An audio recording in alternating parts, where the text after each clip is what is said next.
The Wall Between Us. Written and read by Sam Taylor. Get in there!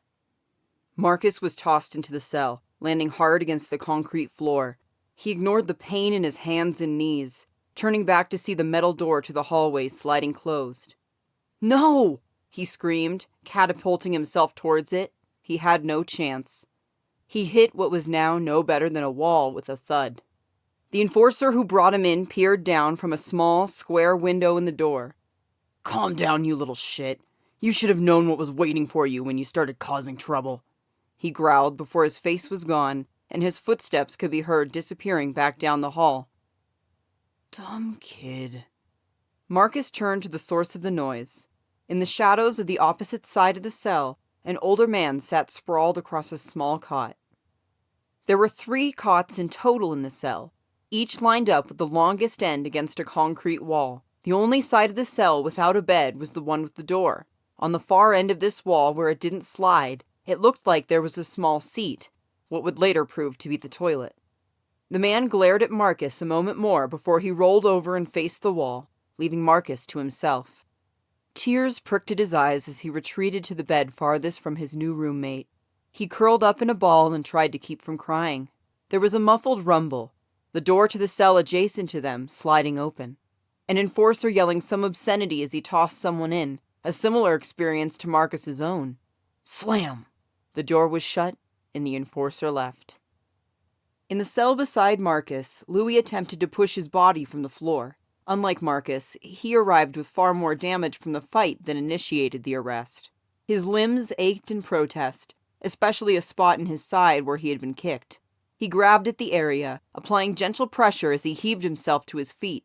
His new cellmates watched him, perched on the beds that were against the middle and right walls. The one on the bed against the far wall stood up, grinning.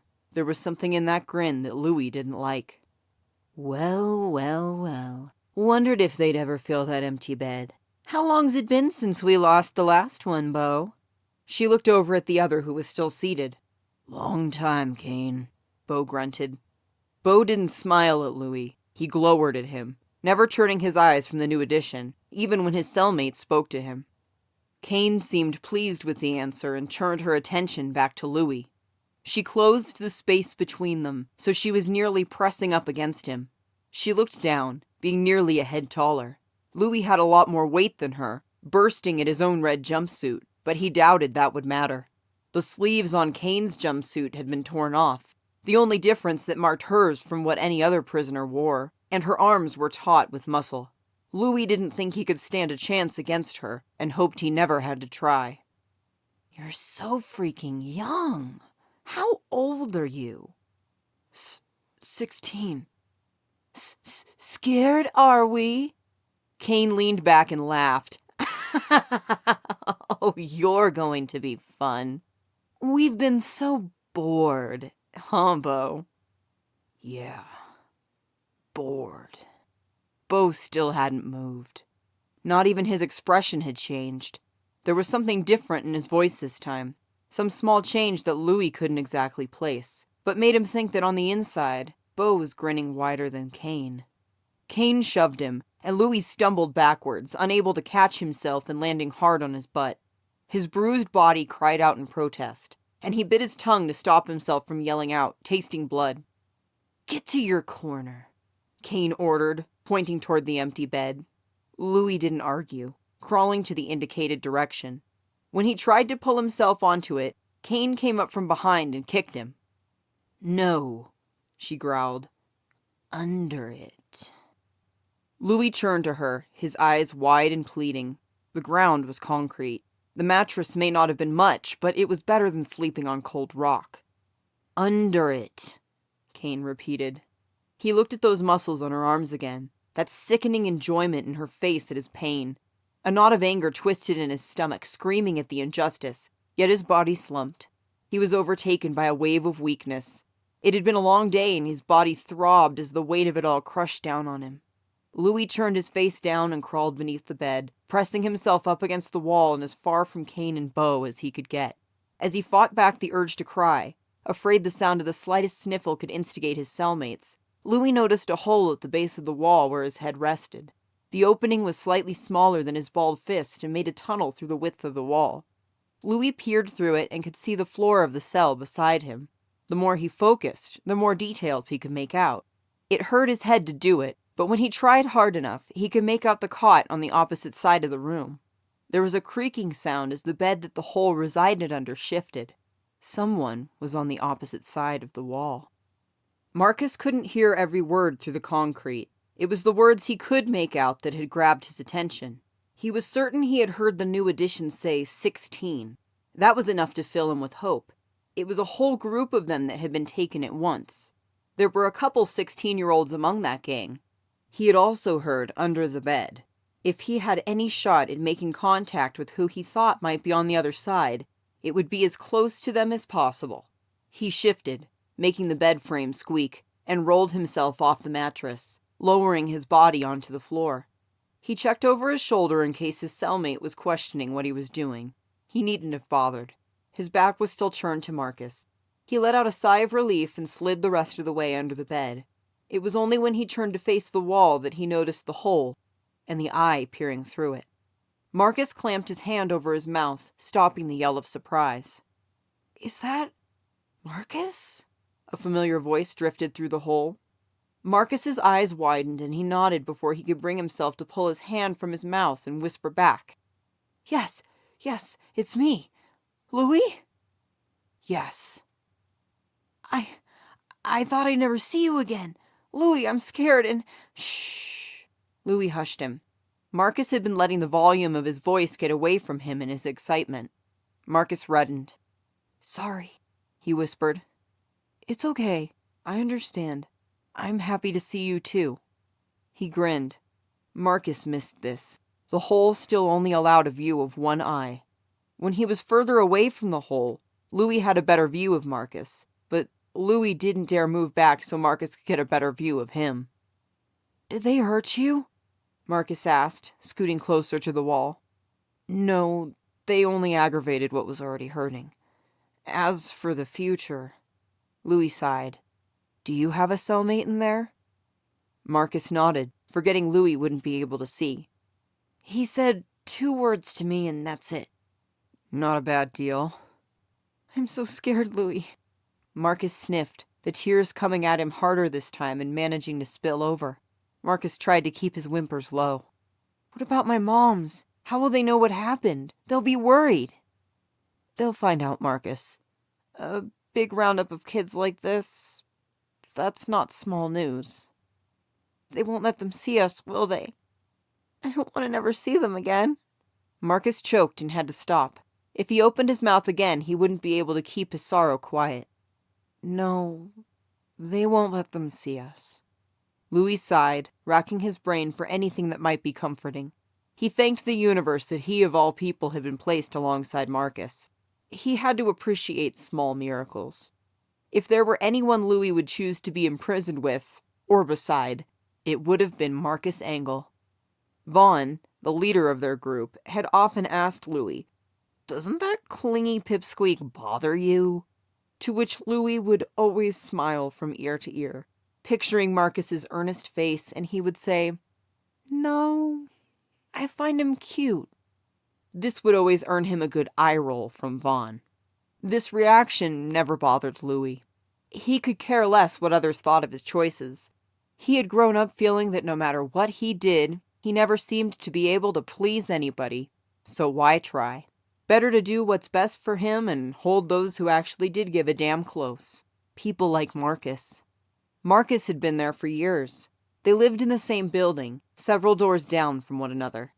The first time they had met, Louie had been 10 years old. Marcus's family had just relocated to their building. Louie had stashed himself at the end of the hall near the emergency stairwell. He had been trying to hide his tears. It was in the earlier days of his mother's anger when it was just words. Still, those words cut like a knife, and as young as he had been, were enough to reduce him to a crying mess. "Are you okay?" Marcus had asked, sitting himself down beside him without waiting for permission. Thus their bond began. Marcus had an uncanny sense of when Louie needed him and would always manage to find him after he had been particularly hurt, whether Marcus realized it or not. This was something Louie didn't care to explain to Vaughn. It was easier to let him shake his head, think him strange. Louie was content with his companion as he was, 3-year age difference and all. In return for the comfort Marcus gave him, Louie had become Marcus's protector. Though, in reality, Louie could barely harm a fly. He was big, and that was enough to get most off of Marcus's back. The only one bigger than Louie was Vaughn himself. Marcus, I know this is a lot. I wish I had more comforting things to say, but you're smart enough to see that our situation isn't the best right now. Louie managed to say before he got too lost within his thoughts. I wish we had never started the fight, Marcus hissed before dissolving into sniffles again. Me too, Marcus, but what's done is done. Why did we do it? We never started trouble like that before, Marcus moaned. Louie sighed. No, they hadn't done anything like that before. They had been content to hang on the edges of the dome, maybe hassle a street band here or there. This had been the first time they had sought out Richie territory. Of course, this was the first time Vaughn had felt the wave of oncoming adulthood pressing forward. He was 16 now, after all, like Louie, which meant that they had mere weeks before they would begin training for the job that would define their existence in the dome forevermore. Vaughn had wanted to go out with a bang. He had gotten more than that. Now there would be no training, no job at all. Now they would rot.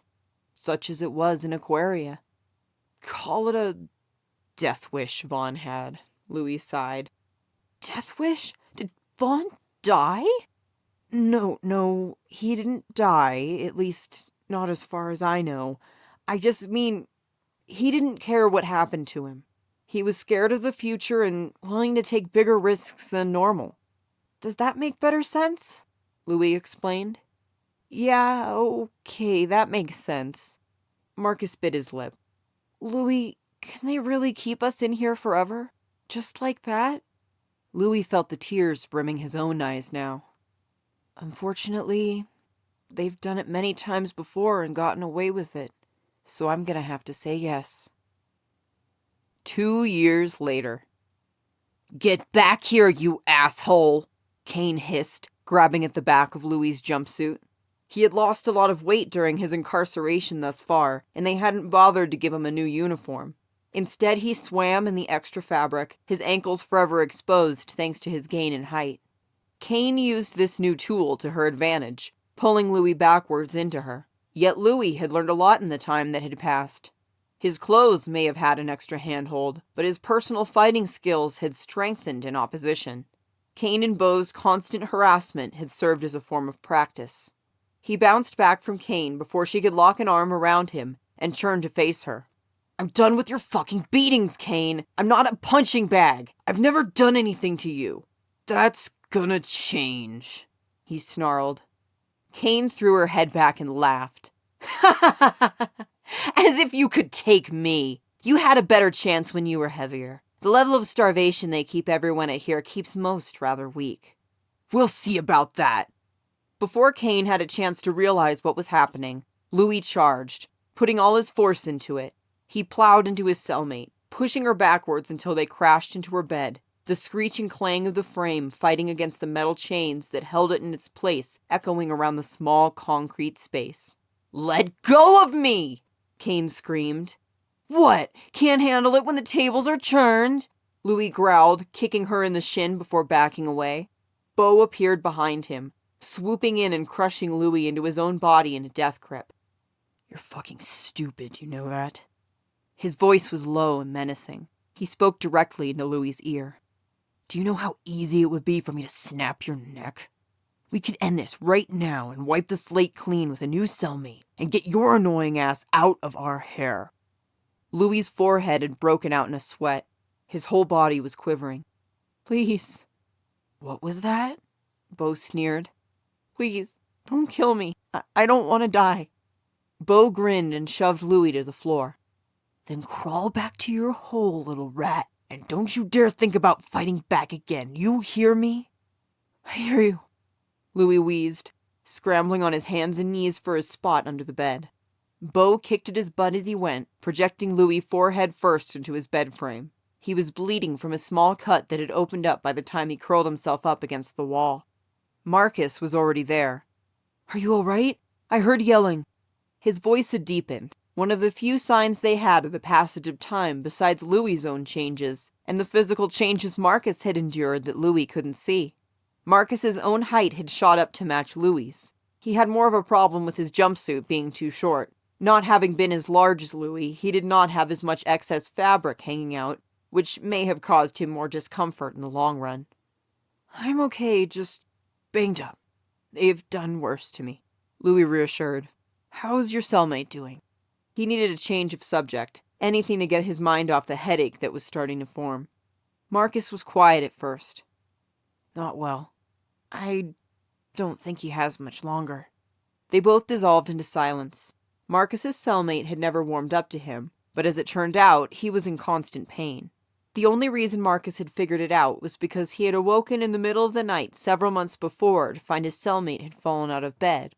He had been moaning from the pain of the fall and his frustration in being unable to get back up. Marcus had assisted him back into bed and dragged out the information that his cellmate's name was Hank. Hank had not been feeling well for a long time. Yet more recently his condition had sharply declined. He could barely eat or move. He didn't know what it was, only it felt like his body was giving up. "There's nothing that can be done, and I don't want any help," Hank insisted and left it at that.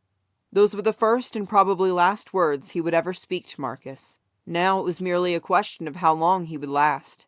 The answer was 2 days.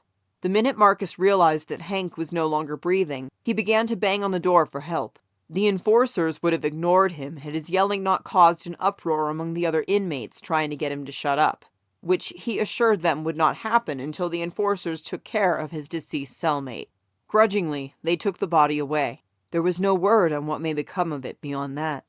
For all the time they wasted removing Hank, it was barely an hour after they had cleared him out that they managed to fill the empty beds in Marcus's cell.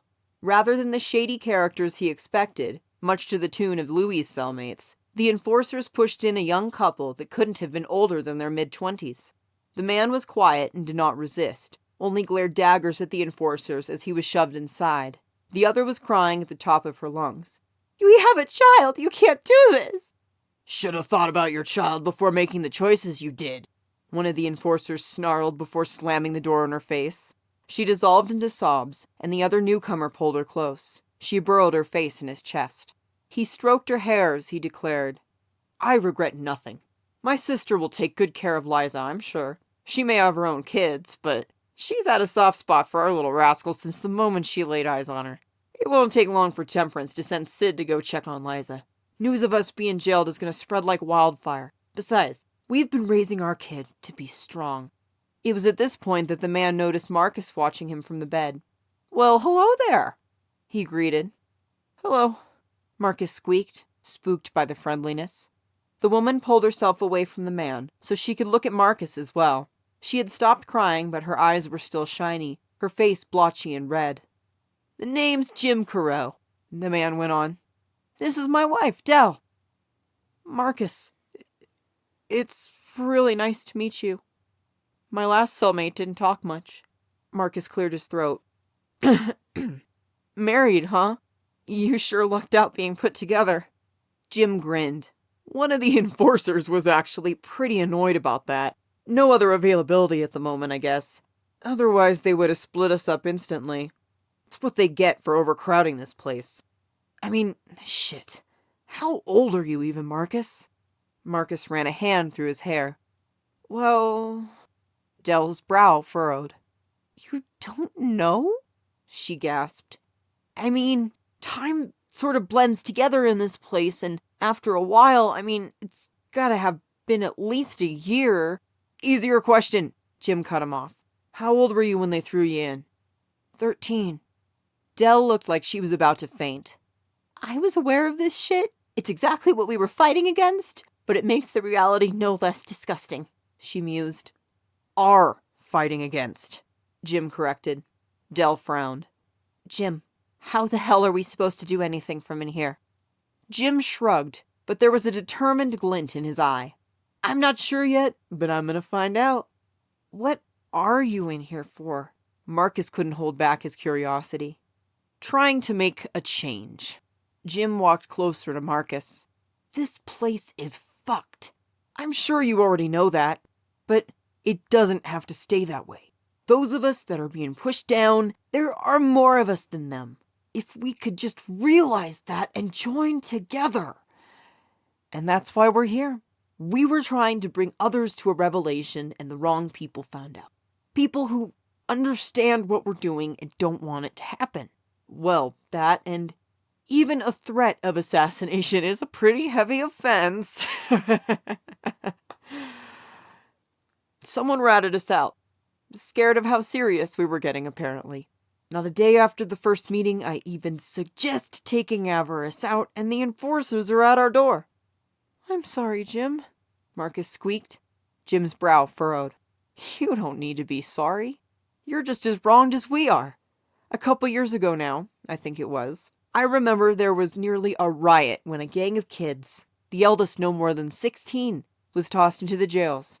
I remember that's what really started a fire under me. Any chance one of those kids was you? Marcus nodded. And Louie in the cell next door. No kidding!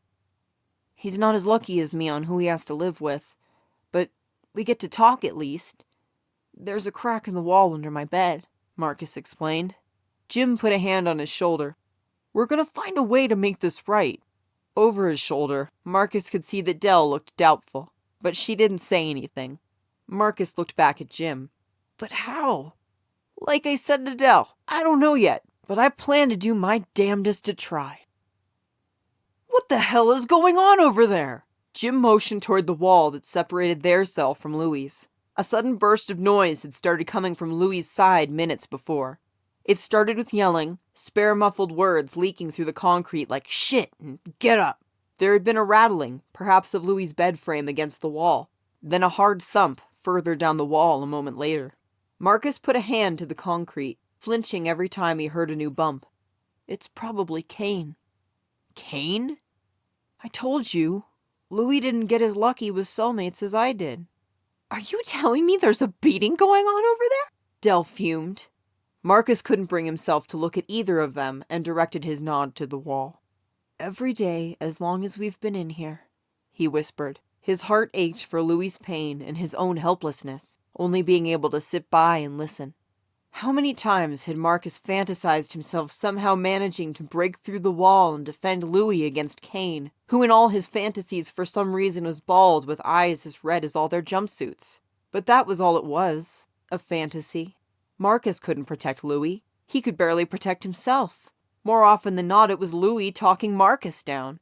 There was a squeeze on Louie's shoulder. He turned to see Dell beside him. You care about Louie, don't you? More than anything. We were close even before we got thrown in here. Marcus hugged his legs to his body. How dare you kick me! Roared through the walls, the most coherent sentence that had ever broken through, most likely due to sheer volume. I think somebody is fighting back, Jim laughed. There was a hard thump against the wall again. It may not have been a good idea. Marcus clung to his legs tighter. Dell gave his shoulder another squeeze. Louie is strong. He'll get through this. Her voice wasn't convincing enough. Marcus appreciated the effort, but Dell was just saying words. She didn't know Louie and never would. Better hide! Came through the walls, signaling the end of the fight. Marcus unfurled from his bald position, scooting for the edge of the bed. If Dell or Jim had anything to say about his actions, he didn't hear it. Louie! He cried before he had even checked to see if he was there. Yes, Louie wheezed. His eye was at the other end of the hole, half-lidded. I want to help you so badly, Marcus moaned. I know you do. Louie gave a weak chuckle, but stopped with a hiss of breath as something, or more accurately, everything, on his body pained him. Tell me about your soulmates. They're really nice. They're concerned about you, too. They're here because they were trying to kill Avarice and someone ratted them out. We weren't trying to kill him. It was a suggestion, was the muffled reply that came from somewhere behind him, followed by a cough. Sorry, for eavesdropping. Louie smiled but decided not to comment on the interjection. I like them already. Jim says he still thinks something can be done, Marcus added. Louie had to think about that one before he could comment. At first, he felt the same skepticism that Marcus had. How could Jim do anything from jail? Then again, maybe what Jim could do was the wrong question to be asking. Well, if he had enough people on his side before he got arrested, assuming they weren't intimidated by the arrest, it's safe to say that the chance of an uprising isn't really gone. Hey now, I hadn't thought of that one. You know what, Lou? I like you too. I'll just move to my own bed on my side of the cell now. Marcus was caught in a fit of giggles he couldn't manage to suppress until Jim had moved on. When he could breathe normally again, he caught Louie's eye. I hope they do it. I want out of here, for so many things. But more than anything, just to see you again. You know what I mean? Yeah, Louie sighed. Yeah, I do. I'm so close I could touch you, but I can't. He was grateful for the wall for that brief moment as Marcus didn't see him blush. Yes. Marcus nodded absent-mindedly, thinking about how much he too wished he could reach out and touch Louie. If he could even simply hold his hand, intertwine their fingers together, maybe he could feel safer in this place. Not that Louie didn't already make him feel that way, but he missed Louie's warmth. It had radiated from him when they were sitting side by side. They had never held hands or anything like that before. This was probably the first time Marcus had ever consciously thought of such a thing, but it felt so natural, so right, and made him feel soft and happy inside enough that he had no desire to question it. Louie, when we get out of here one day, will you let me hold your hand? Marcus was so caught up in his thoughts that he barely realized he was speaking aloud. Louie was quiet.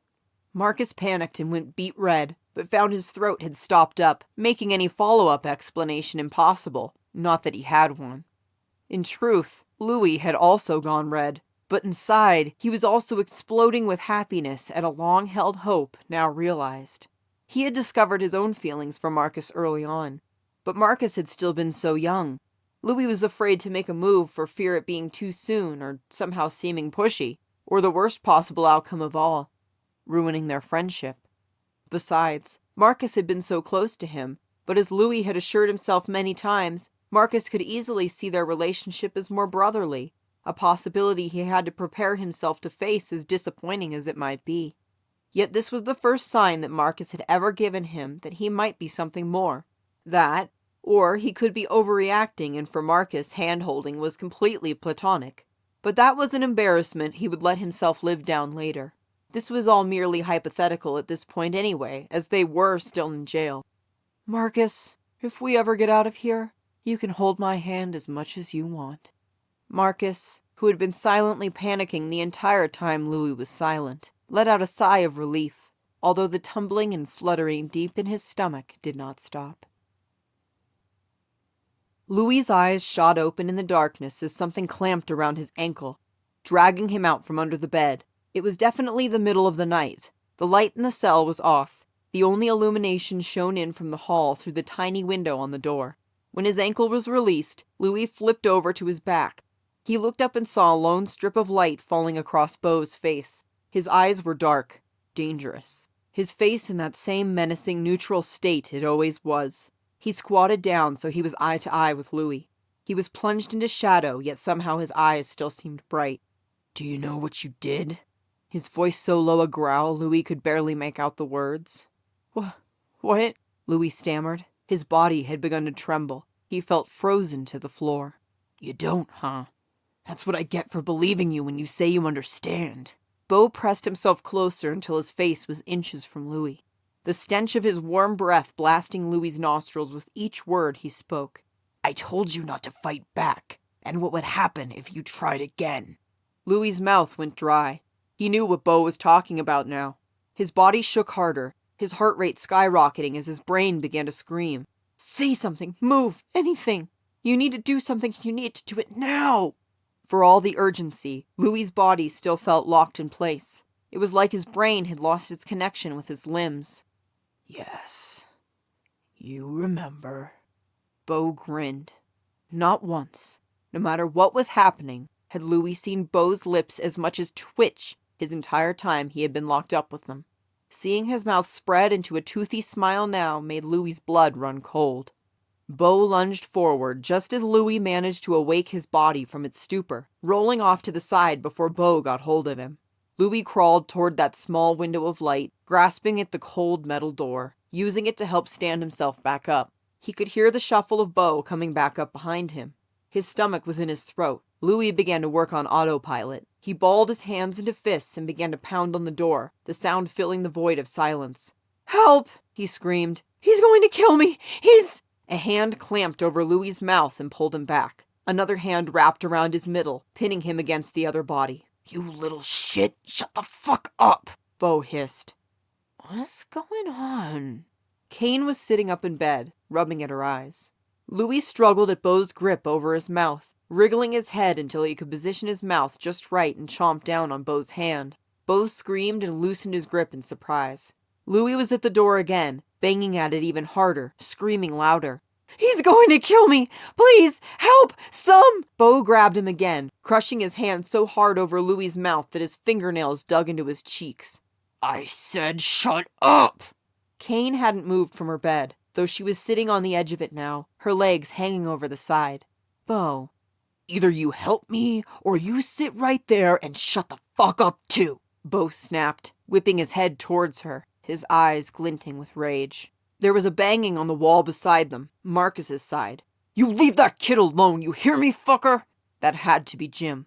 "What the fuck are you gonna do about it? Mind your own business!" Bo roared. He turned his attention back to Louie, digging his hand harder into his face, crushing him closer to his body. "Getting rid of you is gonna be so satisfying," he whispered in his ear. "Enforcers! Somebody! Help! He's trying to murder his cellmate! Help!" Jim's voice cut through Bo's moment. Bo glowered at the wall. "I wish I could strangle that son of a bitch too," he muttered under his breath. It wasn't low enough for Louie not to hear. He struggled against Bo's grip. It was no use. The harder Louie fought, the tighter Bo squeezed. That was when it occurred to him that Bo only had a grip on his upper body. Without another moment's hesitation, he lifted his left leg and kicked backward as hard as he could. He didn't take the time to figure out where he was aiming, if at anything. His heel made direct contact just below Bo's knee. Bo crumbled forward, his grip on Louie releasing as his leg buckled underneath him. Louie didn't waste a beat as he scrambled for the door once more, beating on it and screaming. He knew there was precious little time before Bo was upon him again, and he doubted Bo would waste another second this time before finishing the job. Jim had never stopped yelling, but their two voices together amplified the sound farther, especially when Marcus and Dell's voices joined in. Soon voices were coming from other cells. Most were angry at being woken up by a bunch of yelling, but it didn't matter if they cared what was happening or not. The sound was a wave that traveled fast down the corridors of the jails. It wasn't long before the enforcers were on the move, searching for the source of the disturbance. "I'm done with this shit!" Bo roared, his arm wrapping around Louie's neck so his chin was pinned just above Bo's elbow. Louie clawed at Bo's arm, but it did nothing to make him budge. He couldn't speak. The sounds he made were incoherent croaks and squeaks. He felt like he was floating. His energy began to wane and his arms flopped at his sides, too weak to fight any longer. The edges of his vision were starting to go black. "No, fight it," he urged himself.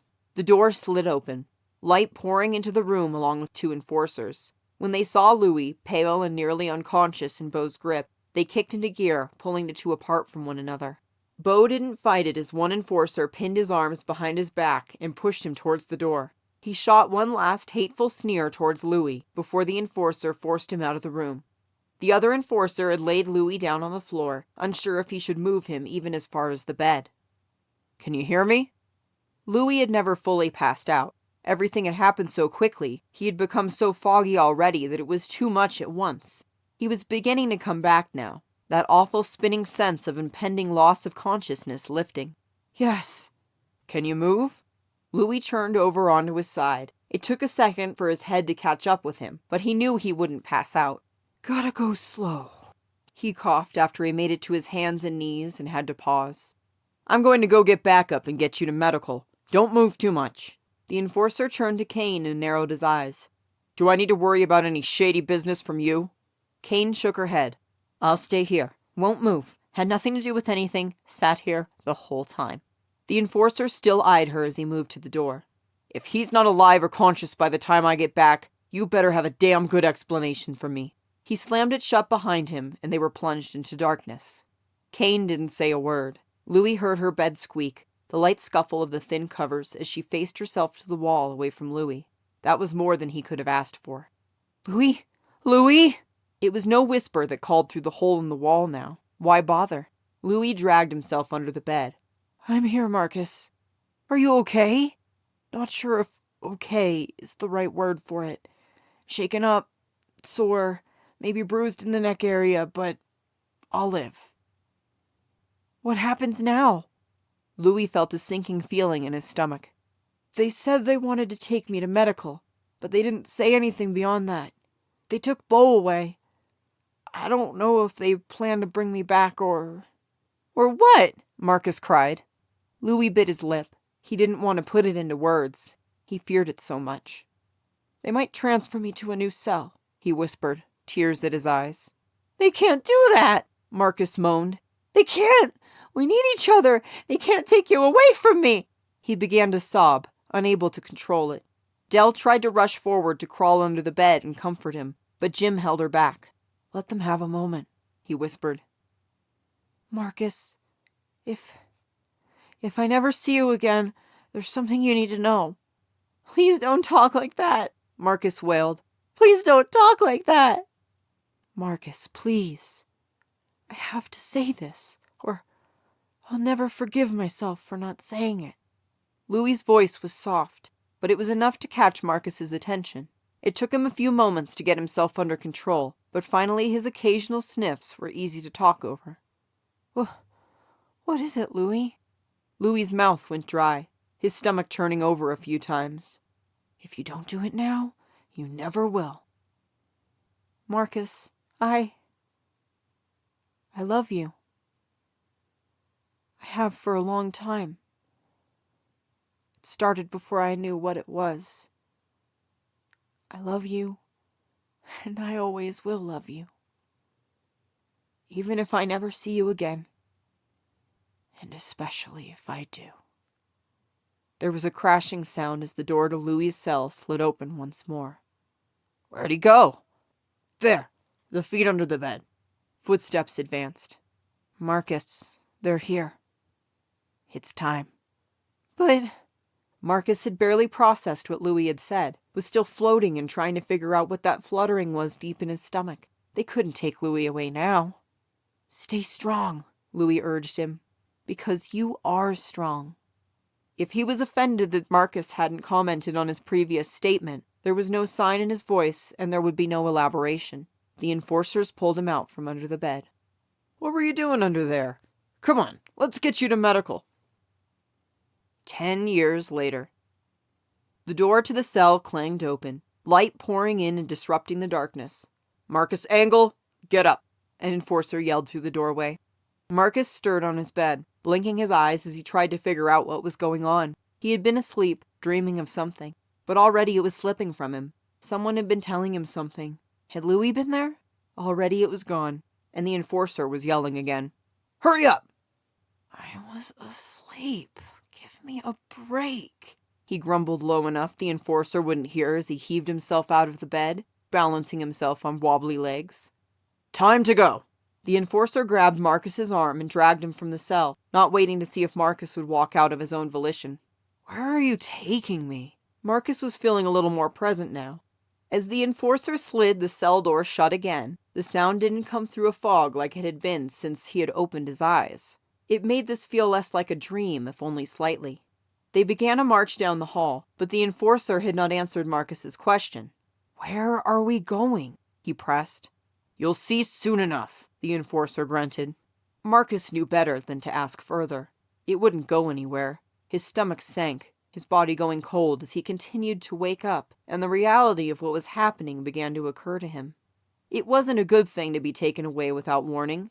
At least with Louie and Bo all those years ago, the fight had been a viable reason to transfer them both. But Marcus hadn't done anything, not even when they'd taken Jim and Dell away. He couldn't get over that. That was when everything had started to go weird in the jails.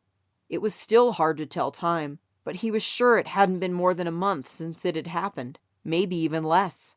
Much like this night, They had been woken up from sleep to be let off without explanation. Dell had squeezed him tight, telling him everything would be all right. Jim, too, had hugged him. After all the time they had spent together, they may as well have been his second set of parents. "We'll meet again, Marcus. I'm sure of it," Jim assured him before the enforcer pulled him away.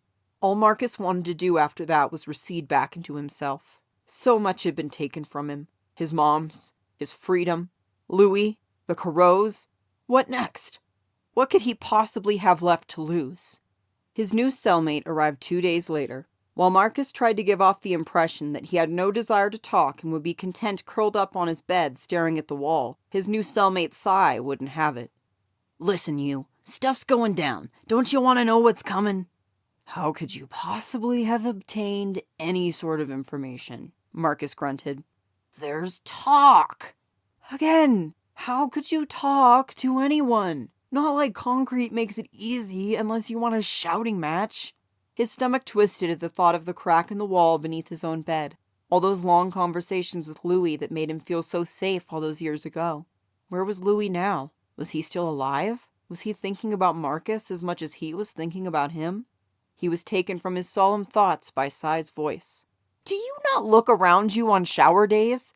It's not just your own cell that's there. There are people to converse with if you try." "Okay, fair. They're going to kill us all." Marcus rolled over to look at Cy. "What did you say?" Cy grinned. "Got your attention now, didn't I?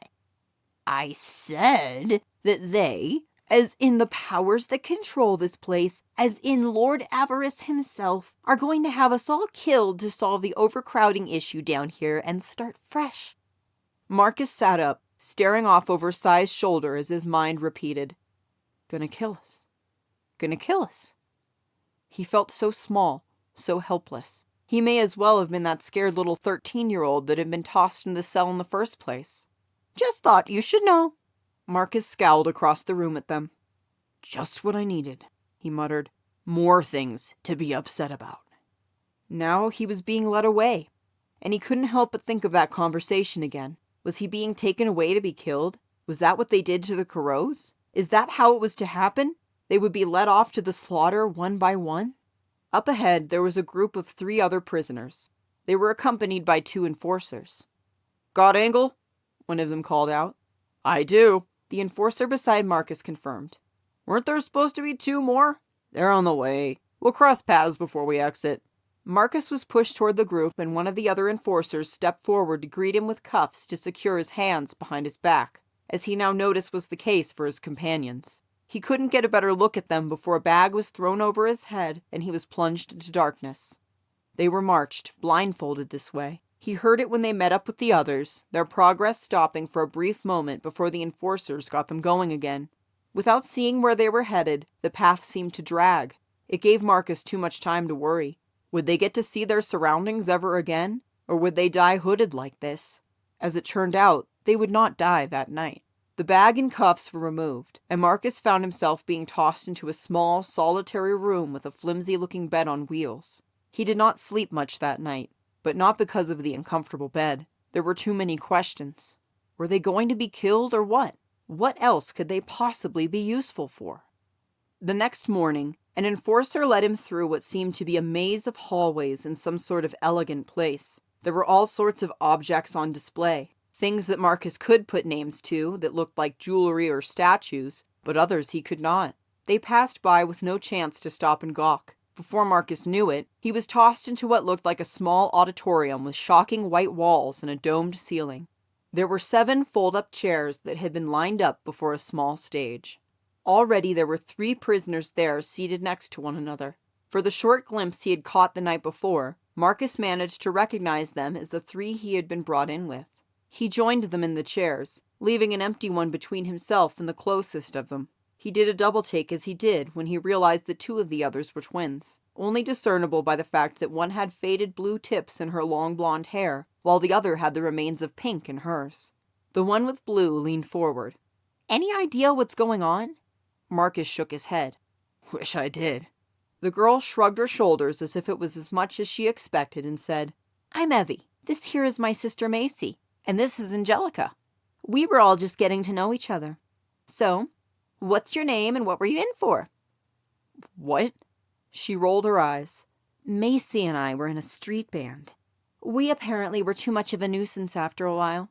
Angelica was just about to tell us what she did when you came in. Marcus opened his mouth to speak when the doors opened again, and 2 others were pushed inside. He watched them for a moment, an older man and a younger one, before deciding it was weird to stare and turning to look at the stage. The others must have lost interest in him. They were immersed in their own conversation again. Marcus didn't really care to join in. The younger man chose this moment to plop himself down in the empty chair beside him. When Marcus looked at him in surprise, the man frowned, his voice apologetic. Sorry, should I not sit here? No, I just wasn't expecting someone next to me so suddenly. His face lit up with a smile, a warm gesture. His presence, so relaxed, gave off a sense of kindness. He had let a beard grow out on his chin, no more than a couple inches long. His hair was shaggy, pieces falling across his eyes. Marcus smiled back at the man, instantly liking him. I'm Marcus. Nice to meet you. At the sound of his name, the man's eyes grew wide, his smile melting. Marcus felt his heart sink. What did he say wrong? Marcus, the man repeated. He leaned forward and put a hand on Marcus's shoulder. Marcus, it's me, Louie. His eyes had lit up, the smile back on his face. Louie? Marcus looked him up and down. He tried to imagine him shorter, a teenager, much heavier, no beard. He looked hard at that face again, at that smile, at those light blue eyes. Louie! Marcus gasped. Before he knew what he was doing, he buried himself in Louie's chest, clamping his arms around him. He could feel tears at his eyes. Louie laughed, his eyes also shiny with tears as he returned the hug. It's good to see you too. Marcus pulled back so he could look at Louie again. Do you know why we're here? Louie's smile faltered as he shook his head. No, but whatever this shit is, I'm happy I'll get to see it through with you. Marcus felt giddy. He wanted to do something other than stare at Louie, grinning like an idiot, but he was unable to put any other words to his feelings in that moment. A memory from years past came back to him, warming his heart as he remembered a longing that seemed so far away and was no longer. He reached out for Louie's hand, interlacing their fingers. Louie looked down at it, then back up at Marcus. He gave Marcus's hand a squeeze. As much as you want, he reminded him. Marcus would have floated away, but before he could, another thought came to him. And what about you? If I want to hold your hand, what do you want? Louie chuckled, then leaned forward and kissed him. The end. For this part of their story, that is.